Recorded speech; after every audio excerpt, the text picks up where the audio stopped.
కదిరికి చెందిన దస్తగిరి అనే వ్యక్తి గత రాత్రి మా లారీ పోయిందని ఇచ్చిన ఫిర్యాదు మేరకు ఒక కేసు రిజిస్టర్ చేయడం జరిగింది.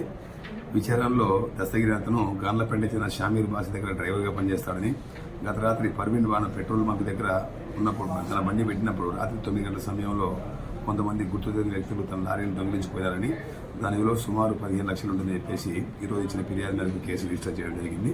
కేసు విచారణలో భాగంగా ఆ లారీని వెతికే క్రమంలో మా బృందాలు ఈరోజు ఎన్పీ కుంట దగ్గర ఆ లారీని పట్టుకోవడం జరిగింది. ఆ లారీని తీసుకునే వ్యక్తిని విచారించగా గతంలో ఆ లారీ ఓనర్గా ఉంటూ తనకు తెలియకుండా ఆ లారీని వీళ్ళు కొనుక్కున్న ఉద్దేశంతో దాన్ని దొంగిలించి దాన్ని వాడుకోవాలనే ఉద్దేశంతో ఈ సద్దాం హుసేన్ అనే వ్యక్తి, కడపకు చెందిన వ్యక్తి, అతనితో పాటు ఇంకొక డ్రైవర్గా పనిచేసే వెంకటేష్ అనే వ్యక్తి, వీళ్ళిరువురు కలిపేసి ఆ దొంగతనంగా లారీని తీసుకుని పోయే క్రమంలో పోలీసులకు దొరకడం జరిగింది.